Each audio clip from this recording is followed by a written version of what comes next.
Bem, bem-vindo você que está vendo esse vídeo. Obrigado por prestigiar o meu canal. Nós estamos numa série de vídeos sobre as intuições do Vaticano II e hoje nós vamos falar sobre uma constituição dogmática chamada Gaudium et Spes, Alegrias e Esperanças. Vem comigo. A Gaudium et Spes é uma constituição dogmática que foi aprovada pelo Vaticano II por 2.309 votos sim, contra 75 não e mais 7 nulos. Bom, ela foi aprovada só no fim, porque de fato foi um documento que deu muita discussão, deu muito pano para manga, muita reflexão e tudo. Ela marca no Vaticano II uma mudança importante na mentalidade. Até o Vaticano II, durante muitos séculos, a Igreja se defendeu do mundo, se defendeu da sociedade, e ela só falava de alguma coisa da sociedade para acusar. Vocês são pecadores, vocês estão errados e tal. Nós é que somos a sociedade perfeita. Mas, a partir da Gaudium et Spes, então você tem uma virada na postura da Igreja, que a Igreja começa a olhar de forma positiva para a sociedade. Não o mundo de forma negativa, o lugar do pecado, mas a sociedade, o lugar do pecado e da graça, que as duas coisas acontecem, porque nós somos humanos. E então a Igreja começa a repensar sua posição sobre a sociedade humana. Ela inaugura também um método em 2 pontos, né? Inaugura um método, no primeiro, ver a realidade, segundo, julgar através do Evangelho. Então o ver e o julgar já estão colocados aí na Gaudium et Spes. Se você ler esse documento, posso deixar esse link abaixo na descrição do vídeo, e você vai ver que o documento tem uma certa característica bastante positiva sobre as coisas. Aliás, há alguns críticos que dizem, não, mas esse documento é muito ingênuo. Eu acho que não é tão ingênuo assim como algumas pessoas falam, porque ele tem uma característica positiva, sim, mas você vai ver que ele aponta muitas vezes problemas, pecados, dificuldades, coisas que precisam ser mudadas na sociedade. Então ele não fala só do positivo, mas fala também do negativo. Mas, no geral, a linguagem do documento é muito positiva. Aliás, dizem que quem escreveu o documento de Aparecida, por sinal, o nosso querido Papa Francisco, ele usou a mesma linguagem, teve uma mesma sintonia com esse documento do Vaticano II. Bom, se você for olhar, por exemplo, ele fala, por exemplo, do mundo rico e em progresso. Ele fala 45 vezes isso no documento. Então, ele aponta muito a questão da riqueza, do progresso da sociedade e tal. Mas ele vai pontuar as misérias, a negatividade também. Então veja, por exemplo, ele vai falar 4 vezes da fome. Se você quiser, eu vou colocar os números, os parágrafos aqui para você ler, se você quiser. 4 vezes ele fala da fome. Fala 3 vezes da injustiça. Depois fala também 12 vezes sobre a miséria. Fala 2 vezes sobre analfabetismo. 34 vezes ele fala da guerra. E, bom, ele fala muitas vezes do negativo também. Então ele faz uma leitura teológica e diz, olha, é o pecado que engendra toda essa situação. Então você pode ler, por exemplo, na Gaudium et Spes, no parágrafo 13. Ela faz uma leitura teológica dessa negatividade do mundo. Embora estejamos numa sociedade, nunca vimos tão rica, nunca vimos tão progressista, com tantas coisas novas de tecnologia e tal, nós temos também um lado sombrio de miséria, fome, analfabetismo, guerra, pessoa lucrando com a injustiça e tal.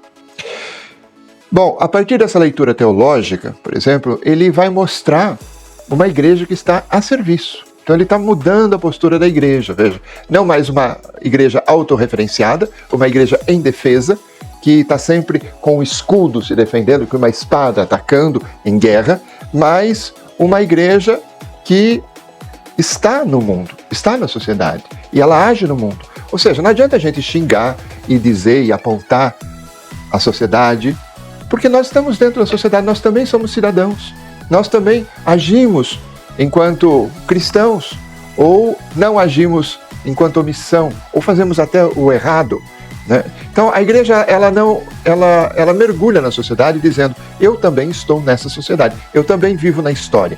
E essa é uma postura importante da Gaudium et Spes. Quais são as posturas que vão mostrar, por exemplo, que a igreja está inserida na sociedade? Por exemplo, ela aposta numa humanidade Primeiro, ela aposta numa solidariedade com a humanidade. Depois, ela faz uma resposta do Evangelho às questões da vida, ou seja, é a igreja que dá as respostas às questões de sentido da vida. Depois, número 3, ela fala de uma dignidade de toda pessoa humana, ou seja, aqui ela vai no fundo, ou seja, o ser humano vale não porque ele é cristão, ou porque ele é ateu, ou porque ele é muçulmano, mas porque ele é ser humano. Depois, número 4, diálogo, ela fala de um diálogo com todo mundo, até com os ateus. E reconhece que, por exemplo, o ateísmo pode ser fruto do nosso contra-testemunho. Fruto do nosso contra-testemunho. Também é uma igreja que fala da igualdade fundamental entre todos os seres humanos. Ou seja, todos nós somos gente que deve ter direitos, deveres também, mas devemos ter direitos porque somos humanos. Não temos direito porque somos nobres ou porque somos plebeus, mas somos todos seres humanos e porque todos somos seres humanos temos um direito humano fundamental, ou seja, a Igreja reconhece os direitos humanos a partir desse documento da Gaudium et Spes. Também há a tese, número 6, que a Igreja existe para ajudar a humanidade em todas as suas dimensões, também na dimensão espiritual, ou seja, a Igreja Católica ela está aí para ajudar a humanidade em tudo. Ela é servidora da humanidade. Agora, parece que hoje tem muita gente indo na contramão de um texto como esse. Então veja, hoje em dia tem muita gente contrapondo as teses fundamentais da Gaudium et Spes, alegria e esperança, com as teses do Concílio de Trento, ou de antes do Concílio de Trento. O que é bastante preocupante, porque essa constituição dogmática, ela é, de fato, uma constituição oficial da Igreja. A Igreja não vai mudar, não vai anular isso, e não vai mudar a sua teologia para os próximos séculos. A gente precisa lembrar, ou eu me integro, ou eu leio, ou eu aprendo, ou eu entendo e caminho com a Igreja, ou eu estou já me colocando de fora. A gente tem que lembrar também que a Gaudium et Spes, ela aposta em algumas coisas. Por exemplo, ela aposta no discurso da família, que a família é um discurso importante, que tem que defender a família, né?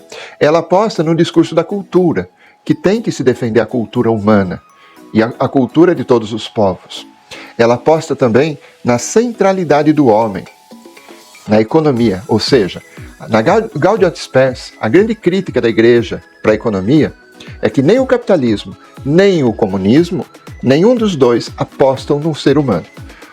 O capitalismo faz o ser humano um escravo do capital e o comunismo faz o ser humano um escravo do poder e da política. Então, os dois não colocam o ser humano no centro. E porque a Gaudium et Spes apostou na integridade do ser humano, ela critica os dois regimes. Também ela aposta na possibilidade, na dignidade da política. Na política feita em torno do bem comum, não na política em torno do meu partido ou das minhas ambições, né? Ela também aposta no direito dos povos. No direito dos povos, quer dizer, ela aposta que a Organização das Nações Unidas vai ajudar os povos a criarem fraternidade. Então, ela faz algumas apostas que às vezes são, você diria, um pouco ingênuas, um pouco arriscadas. Mas você goste ou não goste dessas coisas, a gente tem que lembrar que a Gaudium et Spes, claro, tem algumas coisas que estão ultrapassadas, porque era daquela época, mas a maioria, 80% do texto, ou até um pouco mais do que isso, está completamente atual.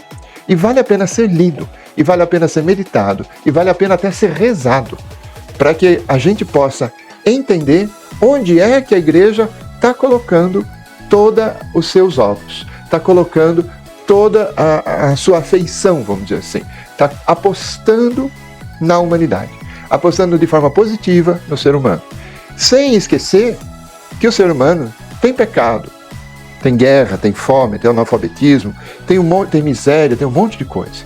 Mas mesmo assim, a Igreja olha para a humanidade com os olhos de Deus. Deus conhece o seu pecado, conhece o meu também. Mesmo assim, Ele não desiste de nós. E parece que essa é a postura da Gaudium et Spes. Se você é catequista, se você é leigo consagrado, se você é católico, mais do que aquele católico só de BGE, que só vai na missa de vez em quando, leia esse texto, eu vou deixar o link aqui embaixo, leia, medite, repense a sua vida e reaposte a sua vida católica dentro desses parâmetros da Gaudium et Spes. Se você gostou desse vídeo, por favor, deixe o seu like, compartilhe esse vídeo com alguém que não conhece esse documento, que precisa aprender e precisa gostar desses documentos da igreja para ser mais católico, para ser mais cristão, tá? Deixe o seu like, por favor, deixe o seu comentário aqui. Muito obrigado, até o próximo vídeo, que vai ser logo logo. Abraço.